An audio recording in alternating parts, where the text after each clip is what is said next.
Salam alaikum, Monsieur le Président, Messieurs les ministres, honorables députés, chers collègues, maa ngi leen di nuyu.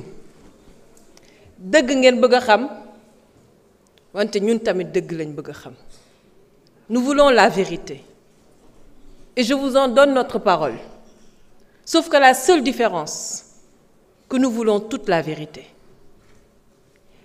Il ne faut pas que ñu réeral Sénégalais yi. Parce que ñoo yore seen baat ay divergence am na manque d'incompréhension bu réel bu sincère am na ci lii nga xamante ne ñu ngi ko bëgg a def mais lu ko waral ñàkk a diisoo ñàkk a waxtaan ak ñàkk a expliquer lu leer lu sénégalais yi mën a nangu moo ko waral parce que nit dina nekk ci dëgg nit dina nekk ci dëgg wax li mu bëgg mais leeralu ko nit ñi opposé wu ci te dafa mel ni loolu dinañu dal ci biir assemblée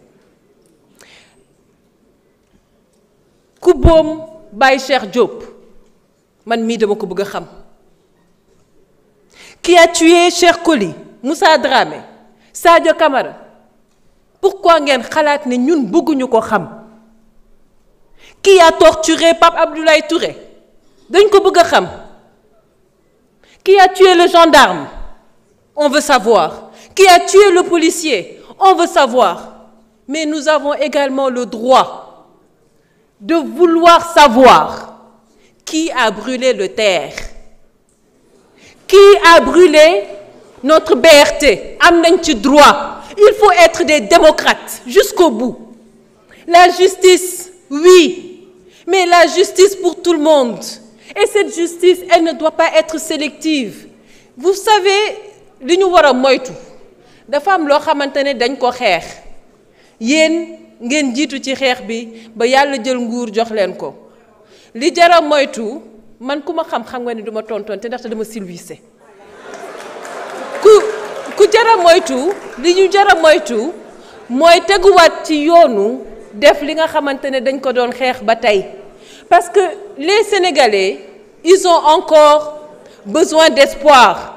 Les Sénégalais, ils ont besoin de travail. Les Sénégalais, ils ont besoin de solutions. Monsieur le ministre, nous voulons la justice. Et nous comptons sur vous pour la justice. Cette loi d'amnistie, si nous faisions partie de la 14e législature, nous ne l'aurions jamais votée. Et nous sommes contre cette loi d'amnistie. Et si aujourd'hui, le débat était l'abrogation ou non de cette loi d'amnistie, vous comprendrez beaucoup mieux nos postures et nos positions. Mais là n'est pas la question. On veut aujourd'hui interpréter une loi d'amnistie. Et une interprétation ne devrait pas avoir une vocation à modifier, ni à rajouter. Elle doit clarifier. Li ñuy def mënoon na ñàkk tey le Conseil constitutionnel, à lui seul, était habilité à clarifier.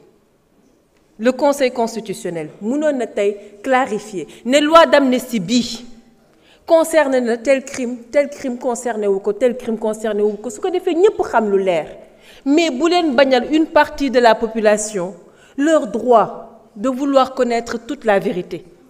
Nous sommes sensibles à ceci. Cette interprétation li ngeen laajte kan moo ko bañ mooy wane ne que comprendre goo leen le problème du peuple sénégalais.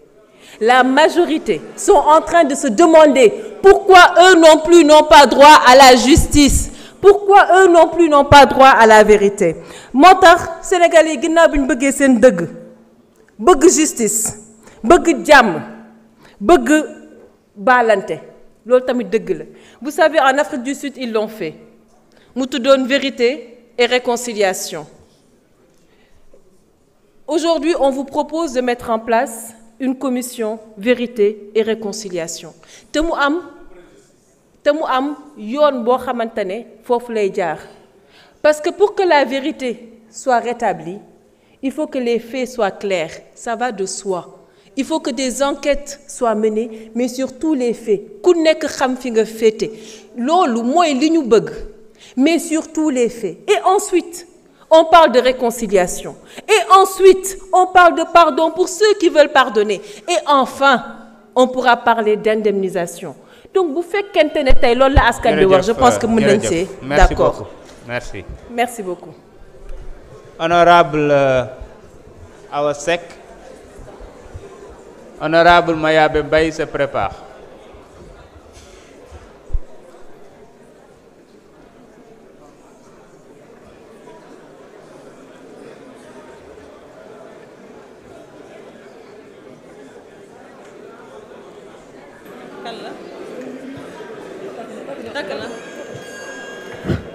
Assalamu alaikum wa rahmatullah. Merci monsieur le président. Je lay nuyu bu baax. Ma ngi nuyu monsieur le ministre de la justice et des relations avec les institutions. Mes chers collègues, ma ngi leen di beral nuyu. Merci notre collègue l'honorable député Amadou Ba. Yaakaar naa loqati nga lancu député yu bari fii ci assemblée nationale bi ñu ngi lay remercier bu baax honorable Amadou Ba loi bi dinañ ko voter Sénégal dafa soxla stabilité dafa soxla jàmm mais jàmm gi dëgg lañ bëgg mu lal ko ku bëggul mu leer du leer ci yow fii dara la